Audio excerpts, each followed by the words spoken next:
Hello friend, good afternoon. Welcome to your channel Crack WBTET. আজকে পশ্চিমবঙ্গের একটি বিশেষ প্রকল্প যেটি সম্পর্কে তোমরা প্রায় প্রত্যেকেই জানো না এমন কেউই নেই। তো কিছুদিন আগে আমরা আমাদের টেলিগ্রাম গ্রুপে শেয়ার করেছিলাম যে বাংলা যুবশ্রী প্রকল্প যুবসাথী যে প্রকল্প সেই প্রকল্পটি কিন্তু অফলাইন শুরু হওয়ার একটা নোটিশ এবং অফলাইন ফর্ম কিন্তু আমরা টেলিগ্রাম গ্রুপে শেয়ার করেছিলাম।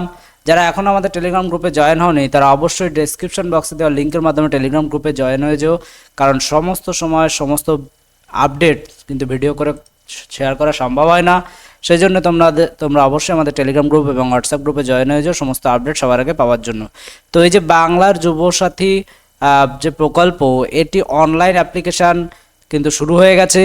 তো অনলাইন অ্যাপ্লিকেশান কবে হবে, কোথা থেকে হবে, কিভাবে হবে, ফর্ম ফিল আপ কোথা থেকে তোমরা কিভাবে করবে, কি কি ডকুমেন্ট লাগবে, সমস্ত আজকের এই ভিডিওতে 6 থেকে 7 মিনিটের মধ্যে তোমরা জানতে পারবে। তো তোমাদের অফিসিয়াল নোটিফিকেশনটি তোমাদের সামনে এখন আমি শেয়ার করছি। তো তোমরা দেখতে পাচ্ছ যে important notification for administrative department district blocks, অর্থাৎ যে সমস্ত প্রত্যেকটি জেলায় কিন্তু এই নোটিফিকেশনটি পাবলিশ হয়েছে। তো এখানে বলছে the government of West Bengal has approved the roll out of the Banglar Yubasathi initiative scheduled to commence from 15th February 2026 with statewide coverage across 294 assembly and constitutions। তো এখানে তোমরা দেখতে পাচ্ছ যে 15 ফেব্রুয়ারি থেকে কিন্তু এই ফর্ম ফিল আপ এটি কিন্তু চালু হয়ে গেছে। যুবসাথী প্রকল্প এটি কিন্তু application may submit their application through both online and offline modes. এখানে কি বলছে, the user manual below outlines the step by step procedure আমি তোমাদের সাথে শেয়ার করব।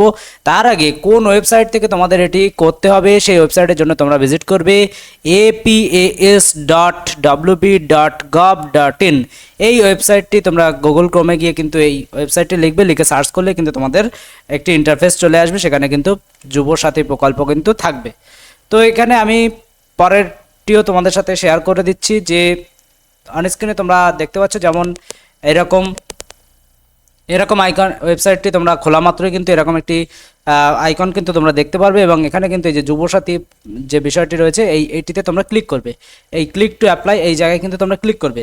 এর পাশে কি কি ডকুমেন্ট লাগবে সেগুলি কিন্তু তোমরা পেয়ে যাবে। আমি একবার তোমাদের সেটি শেয়ার করে দিচ্ছি। এই সমস্ত ডকুমেন্টগুলি জোগাড় করে নিয়ে তারপর কিন্তু এই ফর্ম ফিল আপ করতে বসবে। তো এখানে কি কি ডকুমেন্ট চেয়েছে একবার দেখে নাও, এক নজরে আমি দেখিয়ে দিচ্ছি। মাধ্যমিক প্রথম চাওয়া হয়েছে কিন্তু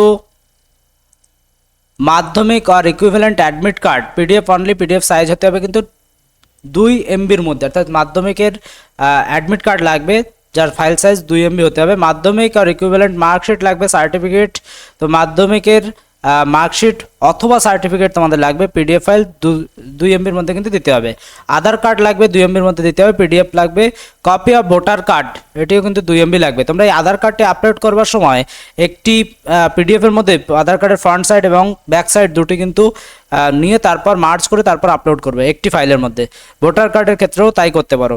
ফার্স্ট পেজ অফ পাসবুক, অর্থাৎ যে ব্যাংকটি তোমরা শো করবে তার প্রথম পেজের যে ছবি সেটি কিন্তু পিডিএফ আকারে কিন্তু আপলোড করতে হবে। Copy of SC ST OBC certificate যদি থাকে তাহলে কিন্তু সেটি আপলোড করতে হবে 2 MBর মধ্যে। রিসেন্ট পাসপোর্ট সাইজ ফটো কিন্তু তোমাদের এখানে আপলোড করতে হবে 1 MBর মধ্যে, জেপিজি বা PNG ফাইল হলে কিন্তু চলবে। সিগনেচার সাদা কাগজে, যারা বাড়ি থেকে করবে তারা সাদা কাগজে সিগনেচার করে তারপর সেটি ছবি তুলে কিন্তু পিডিএফ করে কিন্তু পিডিএফ না, এখানে জেপিজি আর PNG চেয়েছে, তোমরা ছবি তুলে কিন্তু 1 MBর মধ্যে কিন্তু আপলোড করতে পারবে। এবং 10 নম্বর যেটি বলেছে valid mobile number is required for OTP. তো ওটিপির জন্য কিন্তু একটি ভ্যালিড মোবাইল নাম্বার কিন্তু তোমাদের প্রয়োজন, অর্থাৎ এই কয়টি জিনিস নিয়ে তারপর কিন্তু তোমরা ফর্ম ফিল আপ করতে বসবে। নেক্সট, যদি কারো কোনো সমস্যা হয়, হয়তো কোনো সমস্যা হবে না হলে আমাদের কমেন্ট করে জানাতে পারো, আমরা যতটা হেল্প করা যায় করব। যদি আদার্স কোনো সমস্যা হয় তাহলে তোমরা এই হেল্পলাইনে কিন্তু কন্ট্যাক্ট করতে পারো। নেক্সট যে বিষয়টি বলেছে যে তোমাদের যখন ওটিপি ফার্স্ট তোমরা এই পেজটি দেখতে পাবে এবং এখান থেকে ক্লিক টু অ্যাপ্লাই এই অপশানে তোমরা ক্লিক করবে। ক্লিক করবার পর কিন্তু তোমাদের সামনে এরকম একটি ইন্টারফেস চলে আসবে। সেখানে অ্যাপ্লিক্যান্ট লগ ইন থাকবে। অ্যাপ্লিক্যান্ট লগ ইনের মধ্যে তোমাদের কিন্তু এখানে মোবাইল নাম্বার দিতে হবে এবং ক্যাপচা দিতে হবে। যে মোবাইল নাম্বারটি তোমরা দিতে চাইছো সেই মোবাইল নাম্বারটি এখানে ইনপুট করবে এবং এখানে কিন্তু ক্যাপচা দিতে হবে। এরপর ওটিপির জন্য কিন্তু এই জায়গায় কিন্তু ওটিপির জন্য ক্লিক করতে হবে। নেক্সট ওটিপি আসার পর তোমাদের এখানে আবার কিন্তু রেজিস্টার যদি থাকে তাহলে এরকম একটা ভেরিফাই পিন অপশান আসবে, সেটির মাধ্যমে কিন্তু আবার করতে হবে। নেক্সট যেটি রয়েছে যে স্টেপটি তোমরা পাবে, তারপর কিন্তু এরকম অ্যাপ্লিকেশন ফর্ম কিন্তু তোমাদের জন্য খুলে ওপেন হয়ে যাবে, যেখানে মোবাইল নাম্বার প্রথমে চলে আসবে, আধার নম্বরটি তোমাদের চলে আসবে এবং বেনিফিশিয়ারি নেম, নিজের নাম দিতে হবে, নিজের নাম প্রথম অর্থাৎ ফার্স্ট নেম দিতে হবে এবং মিডল নেম লাস্ট নেম দিতে হবে। মোবাইল নাম্বার যেটি ব্যাংকের সাথে লিঙ্ক আছে সেই মোবাইল নাম্বার দিতে হবে। ইমেল আইডি যদি থাকে তাহলে দিতে পারো, তোমাদের অবশ্যই চেষ্টা করবে ইমেল আইডি একটি দিয়ে দেওয়ার জন্য। এরপর জেন্ডার সিলেক্ট করতে হবে, যে মেল ফিমেল না আদার্স সেটি সিলেক্ট করবে। ডেট অফ বার্থ তোমরা সিলেক্ট করবে। এরপর আরেকটি বিষয়, এখানে কিন্তু 1/4/2026 হিসাবে কিন্তু তোমাদের ডেট অফ বার্থ দেখছে এবং 21 থেকে 40 বছরের মধ্যে হলে কিন্তু এর জন্য এলিজেবল। এবং যে ডেটটি দেখা হচ্ছে 1/4/2026, এখানে ফাদার্স নেম দিতে হবে, মাদার্স নেম দিতে হবে এবং কারোর যদি ওয়াইফের নাম থাকে তাহলে ওয়াইফের নাম দিতে হবে।